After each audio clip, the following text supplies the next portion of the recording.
चेतना का विज्ञान है, ईश्वर का वरदान है।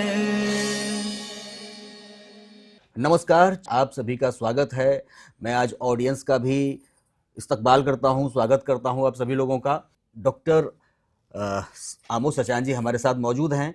आज डॉक्टर साहब के साथ में जिस टॉपिक पर आज हम बात करने जा रहे हैं, वो टॉपिक कुछ आत्मा से परमात्मा की कनेक्टिविटी की ओर हमें ले जाता है। डॉक्टर साहब, आपका एक बार फिर से तहे दिल से स्वागत है और हमें बड़ा बड़ा आपका अनुभव जान के, आपका दृष्टिकोण जान के, क्योंकि नॉर्मली नहीं मिलता है। लोग बहुत ही दिल खोल के जिस तरीके से आप हमें बताते हैं, अपने अनुभव के साथ जोड़ के चीज़ों को लोग नहीं डिस्कस कर पाते हैं। कहीं ना कहीं उसमें कोई ना कोई बायसनेस छुपी होती है।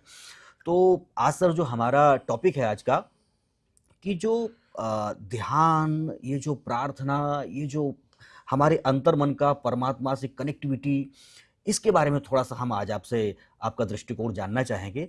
तो सबसे पहले सर मुझे ये बताएं कि हम जो भीतर हमारे जो विचार चलते हैं, मतलब हम जो देखते हैं, हम जो सोचते हैं, उससे हमारी कनेक्टिविटी पॉजिटिव या नेगेटिव किस तरीके से प्रभावित होती है? एक्चुअली हम लोग जो सबसे ज़्यादा समस्या हो गई है कि हम सब लोग अपने से दूर हो गए हैं, स्वयं से दूर हो गए हैं। और तो स्वयं से दूर हो जाने के कारण जो भी सच में हमारे साथ होना चाहिए उसका उल्टा हो रहा है। और उसी की वजह से सारी दिक्कत है, सारे कष्ट हैं, सारे दुख हैं, सब उसी वजह से। तो हम बस इस के माध्यम से आपको कुछ वो जगाने का प्रयास कर रहे हैं कि आप अपने करीब पहुंच जाएं। जब अपने करीब पहुंच जाएंगे तो वो सारे गुण, वो सारी शक्तियां, वो सारा ईश्वर का कनेक्शन, वो सब मिल जाएगा। और जब मिल जाएगा तो जो जीवन का सार है, जो जीवन का उद्देश्य है, वो भी प्राप्त हो जाएगा। एक सर, यहाँ पर गांव है पूर्वांचल में, मैं एक बार वहाँ पर गया था विजिट करने के लिए। उस गांव में वहाँ पर कहा जाता है कि आईएएस का मोहल्ला है पूरा वो। वहाँ पर करीब 20-25 घर ऐसे हैं जहाँ से आईएएस पैदा हुए हैं। मैं सर ये समझना चाह रहा हूँ कि जो उदाहरण होते हैं, जो मिसालें होती हैं, मेरे ख्याल से वहाँ पर ऐसा कोई पानी तो वहाँ का नहीं होगा कि वहाँ पर हैंडपंप में ऐसा पानी आता है कि वो आईएएस बन जाते हैं लोग। मेरे ख्याल से वहाँ पर कुछ ऐसा होगा कि फलाने घर में आईएएस बना तो प्रेरणा मिली व्यक्ति को, अमुक व्यक्ति को, उसने तैयारी की। तो आज जो उदाहरण है, प्रेरणा के साथ उसमें एक और फायदा होता है जी। होता ये है कि जैसे एक जगह पर, एक घर में, एक परिवार में कुछ लोग अच्छे मेहनत किए, आईएएस में सिलेक्ट हुए, अच्छा उनका करियर, तो बाकी सब लोगों को प्रेरणा के साथ साथ उनका टारगेट भी फिक्स हो जाता है। वो ये मान लेते हैं अपने आप से कि अगर ये बन सकते हैं तो मैं भी बन सकता हूँ, और फिर अपने को फोकस कर लेता है। तो उस विचार को जब वो उतना स्थिर कर लेता है तो पूरा ब्रह्मांड काम करने लगता है। फिर वो सारी इक्वेशन, सारे कनेक्शन जो मैं बताता हूँ कि इस ब्रह्मांड के जो और मन है जिनसे कनेक्शन होता है, तो वो ऑगमेंट हो जाता है और फिर आप उस लक्ष्य की प्राप्ति कर लेते हैं। तो सबसे बड़ा फैक्टर उसमें वो स्वयं व्यक्ति होता है, क्योंकि वो संकल्पित हो जाता है कि मैं भी आईएएस बन सकता हूँ। और इस कॉन्फिडेंस के साथ संकल्पित होता है कि जब ये बन सकते हैं तो मैं बन सकता हूँ। तो उसके बाद उस पर मेहनत करना चालू करता है, लगातार प्रयास करा जाता है, ऐसा नहीं कि बगैर प्रयास के होता है। लेकिन जो संकल्प शक्ति है ना, वो बहुत स्ट्रांग होती है। उसी के कारण ये इस तरह की घटनाएं होती हैं कि कहीं पर एक ही घर में, एक ही गांव में, एक ही मोहल्ले में ढेर सारे लोग एक ही तरीके के हो गए। कहीं पर आईआईटीएंस सब हो जाते हैं, पूरा गाँव आईआईटीएंस है। तो वो संकल्प, प्रेरणा मिलती है, प्रेरणा के बाद संकल्प जागृत होता है और संकल्प फिर पूरा हो जाता है। आपने आधे सवाल में ही बड़ा अच्छा उत्तर दे दिया। अभी हमारा पूरा सवाल ये था कि सर, जैसे मेरे बगल में ये गुलाब रखा हुआ है, ना चाहते हुए भी एक पास से एक फ्रेग्रेंस आ रही है, एक सुगंध पैदा हो रही है जो दिखाई नहीं दे रही है। अमुक व्यक्ति हमारे पास आके बैठा और मुझे कुछ उसकी जो वाइब्रेशंस है वो नेगेटिव फील आनी शुरू हुई, या पॉजिटिव होता है वो, बिल्कुल होता है, वो महसूस होता है। वो आईएएस का उदाहरण देने का जो हमारा उद्देश्य था वो ये था कि संगति जो होती है वो कितना इम्पोर्टेंस रखती है, और हमारी प्रेरणा, हमारा जो ध्यान होता है या जो हमारी प्रार्थना होती है, वो कितनी सहायक होती है नेगेटिविटी को दूर करने में और पॉजिटिविटी को अपने पास लाने में। ये आपकी आत्मिक शक्ति पर डिपेंड करता है। पहली बात तो बहुत सही आपने कहा है कि संग का रंग बहुत महत्वपूर्ण है।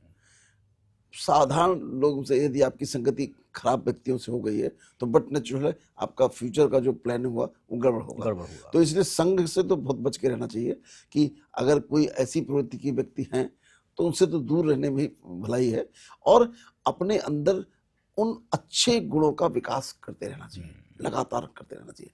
वो अगर हम अपना उनको विकास करते रहते हैं तो डेफिनेटली हम अपनी बेहतर कंडीशन में पहुंच जाते हैं। तो संग का प्रभाव तो बहुत होता है। हमारे यहाँ पर एक बाबा जी आया करते थे, वो जो है सर एक लाइन बोला करते थे, पुण्य की जड़ पाताल में होती है। इसी संदर्भ में वो एक कहानी कभी कभी कहते थे, वो एक छोटी सी कहानी है। वो कहते थे कि एक राजा था और वो जो है थोड़ा सा सूफी टाइप का था। एक बार उसने ऐसे ही मन में विचार आया कि मैं सुबह सुबह निकलूंगा और जो पहला व्यक्ति मुझे मिलेगा मैं उससे कुछ ना कुछ मांगूंगा। राजा था, उसके पास कोई कमी नहीं थी।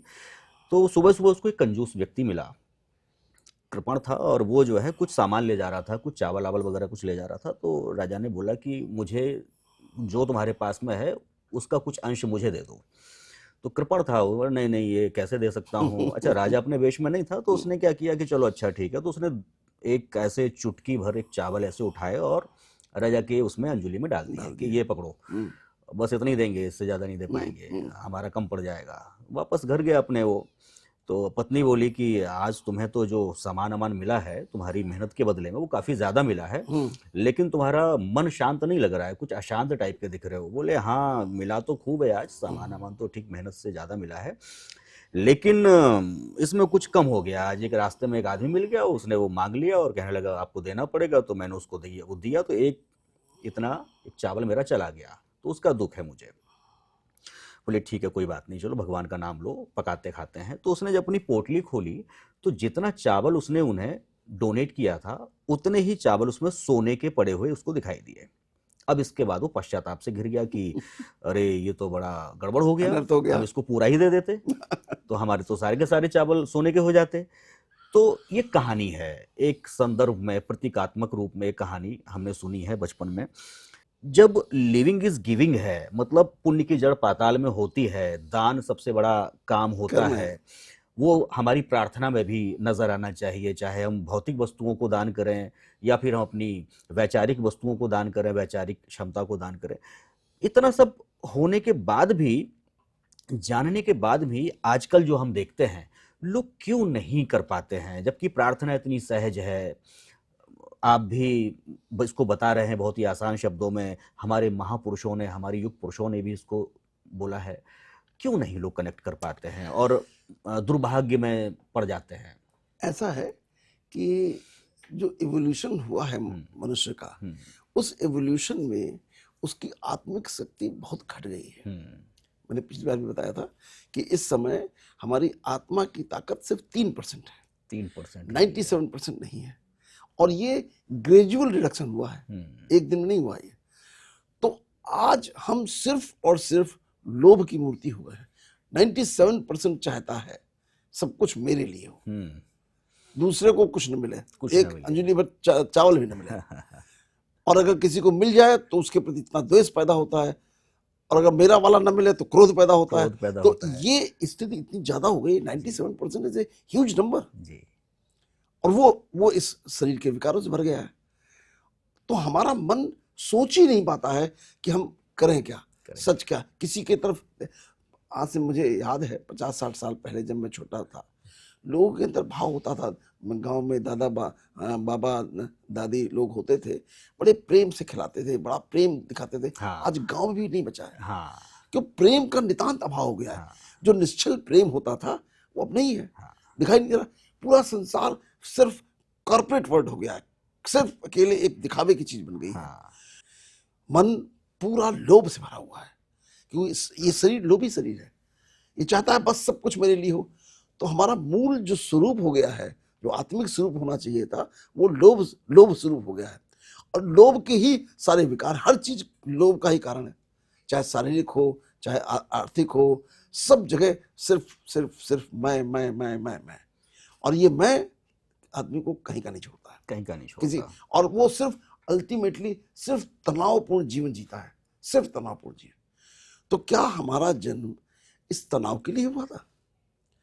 तो आज हम इतनी सरल भाषा में, साइंटिफिक वे में इसीलिए बता रहे हैं कि सब समझिए कि हम अपने जीवन को कैसे खुशहाल बना सकते हैं।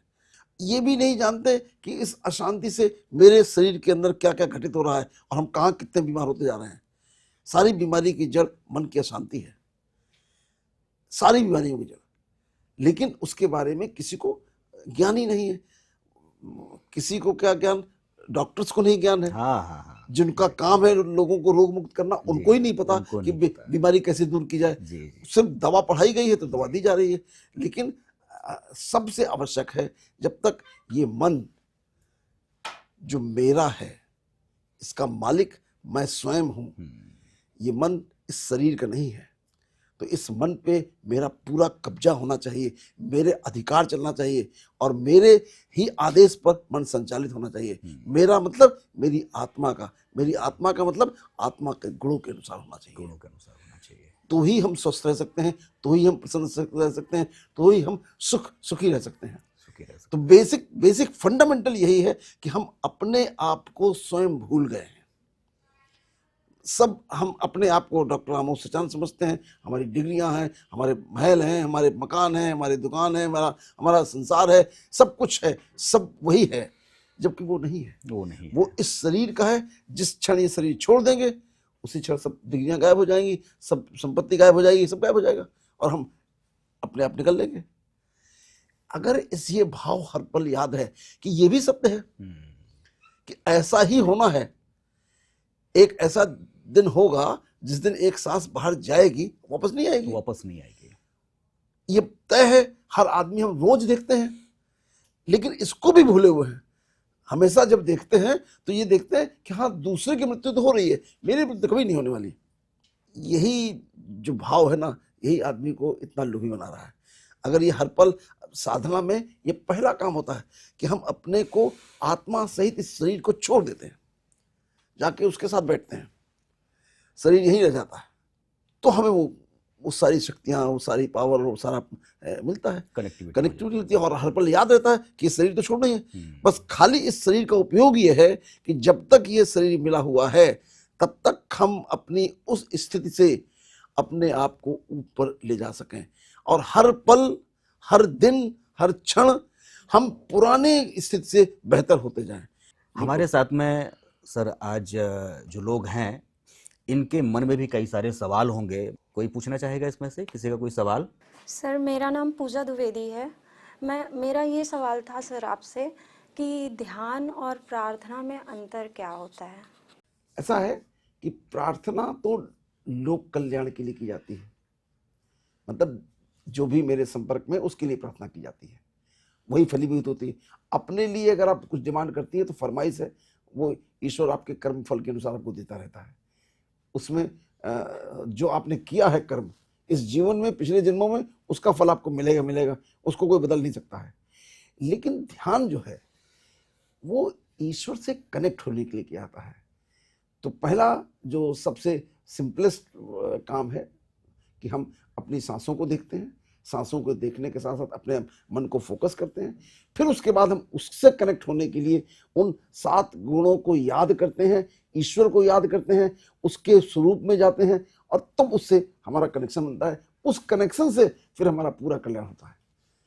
तो ध्यान अपनी स्थिति को ऊपर ले जाने का काम है, प्रार्थना लोक कल्याण के लिए की जाती है। डॉक्टर सचान का जो दृष्टिकोण है उसके बहुत ही महीन बिंदुओं को समझा, देखा, उन्होंने बहुत ही गंभीरता से इस बात को समझाया, हमारी ऑडियंस के सवालों के जवाब दिए। ध्यान में और उसमें प्रार्थना में, ध्यान और प्रार्थना में अंतर बताया, प्रार्थना कब फलित होती है इसके बारे में बताया, प्रार्थना से जीवन को किस तरीके से परिपूर्ण बनाया जा सकता है, डॉक्टर साहब आपने ये बताया।